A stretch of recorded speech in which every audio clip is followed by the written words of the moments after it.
Добрый день!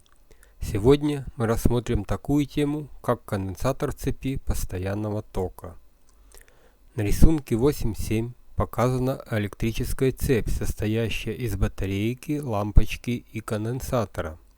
При замыкании цепи лампочка светит короткое время, после чего гаснет, несмотря на то, что цепь замкнута. Поэтому и говорят, что конденсаторы не пропускают постоянный ток. Подобная схема представлена на рисунке 8.8а. При замыкании ключа К в цепи некоторое время протекает так называемый зарядный ток. Он протекает только до тех пор, пока заряжается конденсатор, и это явление называется переходным процессом. Зарядка конденсатора не происходит мгновенно, а постепенно, по так называемому экспоненциальному закону. Момент включения напряжения между обкладками конденсатора равно нулю, то есть конденсатор представляет собой короткое замыкание в цепи. Рисунок 8.8b. И поэтому зарядный ток наибольший. В следующий момент напряжение на конденсаторе начинает увеличиваться. При этом оно имеет противоположное направление направлению АДС источника. Таким образом, общее напряжение в цепи уменьшается. На рисунке 8.8в оно равно общее равно 4,5 вольта минус 1 вольт равно 3,5 вольта. Поэтому уменьшается и зарядный ток.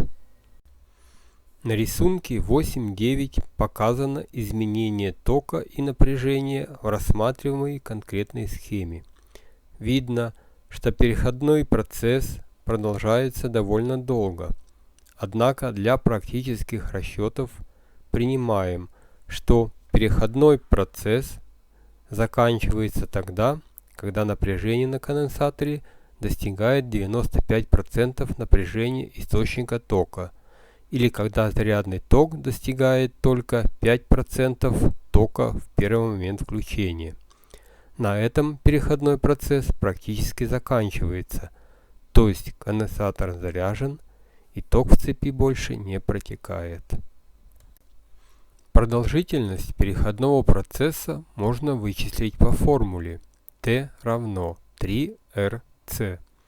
Здесь T – время в секундах, C – емкость в фарадах, R – сопротивление в омах всей цепи, в которой происходит зарядка, включая и внутреннее сопротивление источника тока. Эта формула показывает, что большая емкость через большее сопротивление заряжается дольше, а меньшая емкость через меньшее сопротивление заряжается быстрее. Рассмотрим пример. За какое время зарядится конденсатор емкостью 10 микрофарад через сопротивление 10 Ом. Приводим емкость к основным единицам и подставляем формулу. T равно 3RC равно 3 умножить на 10 умножить на 10 умножить на 10 минус 6 и равно 3 умножить на 10 минус 4 секунды, что равно 0,3 десятитысячных секунды или 0,3 миллисекунды. Если бы тот же конденсатор заряжали через сопротивление 1 мегаом, то переходной процесс длился бы 30 секунд. При разрядке конденсатора через сопротивление происходят те же самые явления, то есть разрядка происходит не мгновенно, а тоже по экспоненциальному закону. А продолжительность переходного процесса можно найти по формуле, данной выше. На рисунке 8.10 показана схема разрядки конденсатора через сопротивление и график переходного процесса. Видно, что как напряжение, так и ток разряда уменьшается по экспоненте. Можно рассчитать время разряда конденсатора емкостью 100 микрофарад через резистор 22 Ома, как показано на схеме. Пишем формулу.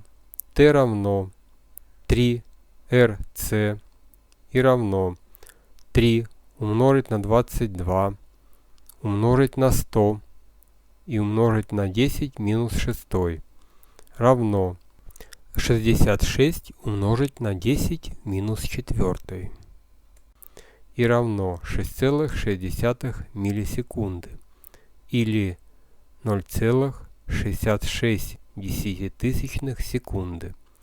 То есть конденсатор разрядится через 6,6 миллисекунды или через 0,66 секунды.